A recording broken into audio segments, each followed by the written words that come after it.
welcome to the first ever episode of the Raptors Reactions Podcast. I'm your host, William Liu, and just to explain what's going on here, this season I'm going to aim to produce a short 15-minute podcast after every game, just to give listeners a quick nuts and bolts of, what went down in tonight's action. Let's see how long this lasts. Please, obviously give me a lot of feedback in terms of what you want the show to do, or whether you like the show or not, or whether I should just stop bothering. But yeah, let me know what you think. So let's start with the first game of preseason, where the Toronto Raptors took a 97-93 victory over the Golden State Warriors in gorgeous, lovely, very overpriced Vancouver. I would like to say it was a good game, but it really wasn't. It was a very sloppy game, which is exactly what you would expect out of preseason. Both teams looked kind of shaky. I mean, for the Warriors, it was a lot of turnovers. They had 21 turnovers. The Raptors scored a bunch of points off of those. And for the Raptors, their defense looked shaky at times. There was some hesitancy in terms of who was rotating where and what the rookies were doing. They looked weird. They looked awkward. I'm going to talk about the rookies and some of the other young guys in a second. But yeah, it was just a very sloppy affair. But you know what? In the end, the Raptors came away with a win, and wins don't really matter in preseason, but it still is fun to get a win against Golden State. It's fun to see Pascal Siakam out there during crunch time and then taking an ill-advised three in the third last possession of the game, then coming up to redeem himself by crashing the boards and getting an offensive rebound, and then getting a putback that sealed the win. So just a weird game all around. In terms of the Raptors, I just want to start here. I thought the Raptor that impressed me the most tonight was Jared Sullinger. And it's weird because if you look at his stat line, 7 points, 10 rebounds in 23 minutes, missed all 3 of his threes. That doesn't sound like someone who's that impressive, but I guess the one thing that stood out for me with Sullinger was just that he seems super familiar with the playbook already. And this is after like 5 days of training camp, and this is their chance to make a joke about how the Raptors don't really run a lot of plays, so he doesn't have that much to learn. But regardless, he looks like he's been with the team as long as Patterson, Lowry, DeRozan have. He knows the plays inside out, and it was good to see. In terms of how Sullinger played, he sort of what everyone was expecting. He kind of played that Louis Scola type role, obviously a lot better than Scola did. Where he would sort of fill in when the offense needed it. So it wasn't like there were a ton of set plays to get Sullinger the ball and let him operate or anything like that. But in terms of having him sort of attack in certain scenarios, just keep the ball moving using his passing ability, that was all good stuff that I thought that Sullinger did tonight. And most of all, just him learning the playbook so quickly, it really does speak to his basketball IQ. Actually, one thing that stood out in particular was Sullinger. He might be more useful in the pick and roll this season than I originally thought, because he's not really a guy that's an athletic finisher around the basket, but he can set some really wide screens, and that could tend to force switches, especially out of switching defenses like the Warriors. And he's the kind of guy who isn't a great post player against players his size, because he is kind of undersized and doesn't have a lot of hops at 6'9", but when he gets onto switches, onto wings and stuff, he really does know how to use his body to get good shots, and that's something that can make the Raptors pick and roll offense a little bit more potent. So yeah, Sullinger had a good night.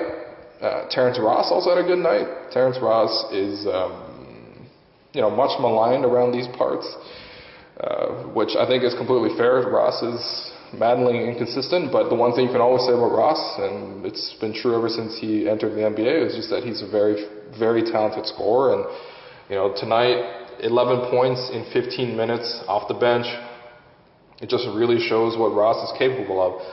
Ross is a plus 11, which was the highest of anybody other than Drew Crawford, who is definitely a person that's in the NBA right now.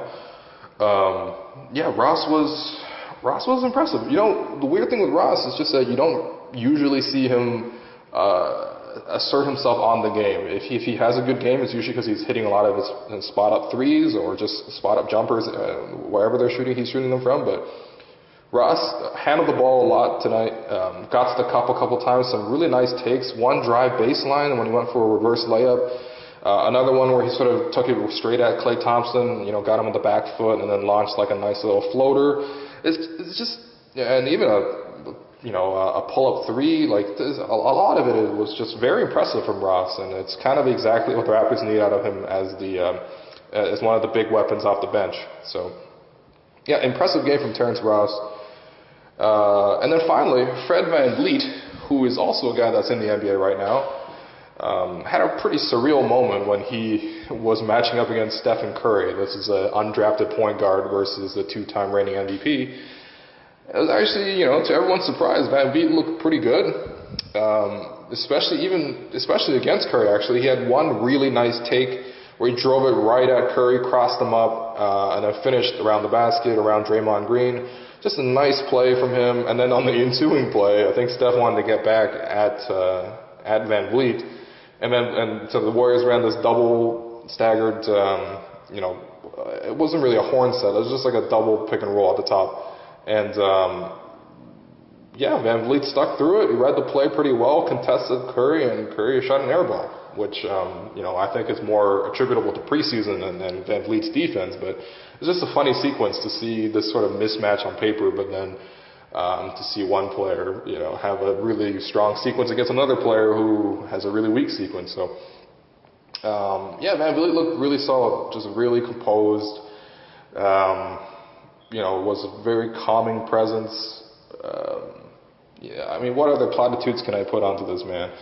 He had one nice play where he kept his dribble alive across the lane, drove into the paint, went across the lane, and then kind of came back, saw that the defender was sagging, stopped on a dime, shot this rainbow, and made it. That was so impressive, apparently, that Jack Armstrong drew comparisons to Steve Nash, which is it's high praise. It's high praise, but you know what? It is a Steve Nash move, and he did make the shot. So, yeah, Fred VanVleet.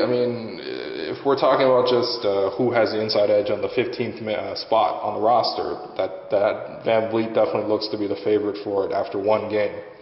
So, he was good. Who else was good? I guess a lot of players were. DeMarre Carroll. DeMarre Carroll was really good, man.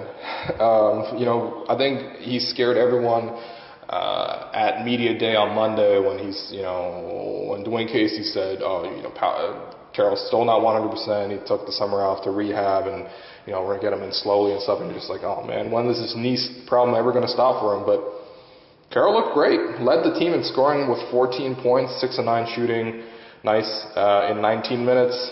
Had 4 rebounds, 4 steals.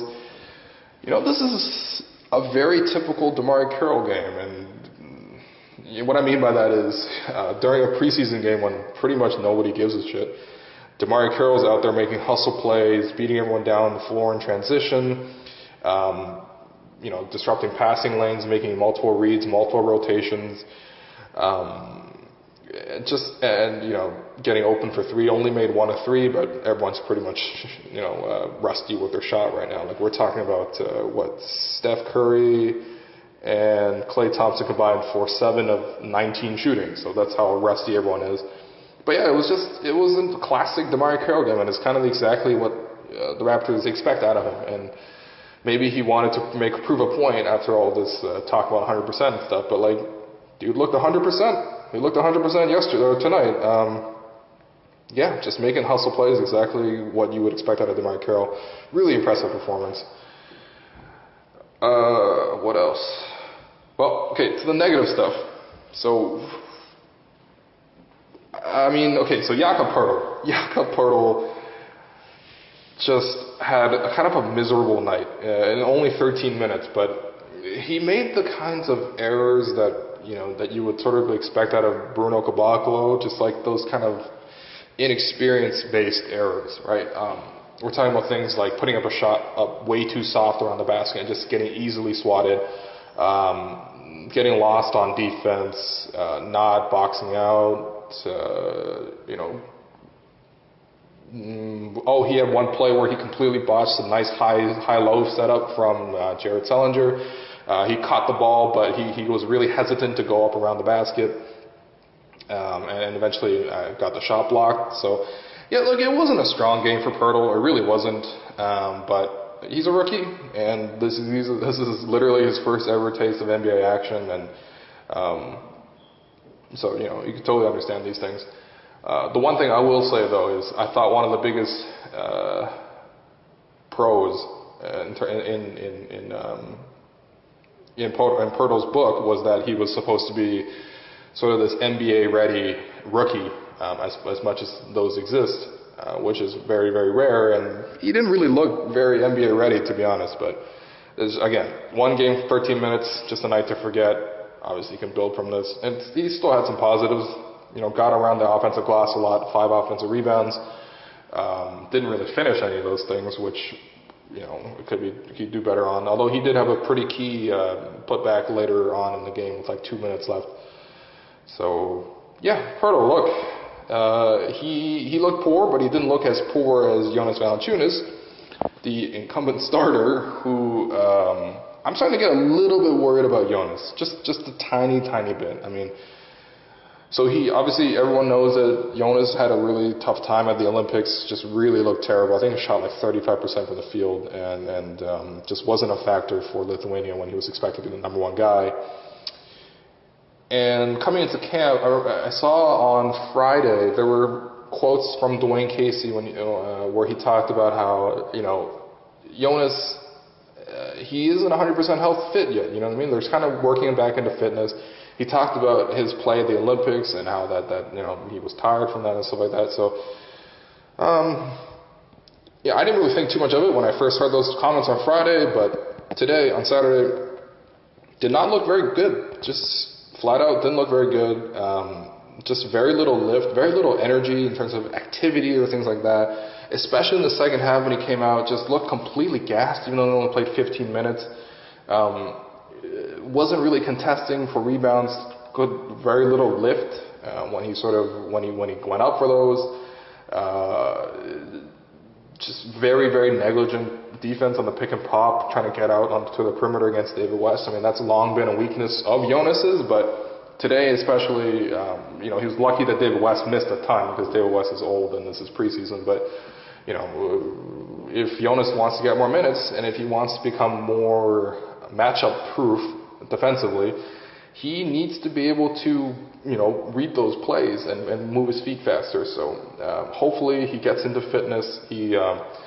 Not gets into fitness, but just gets into tip-top shape, because inactivity from a guy like Jonas, or like less energy, a drop-off energy for a guy like Jonas, could be really killer. But then again, he's been a reliable contributor for 3 seasons on now, so I really don't have any doubts about Jonas as he heads into the season.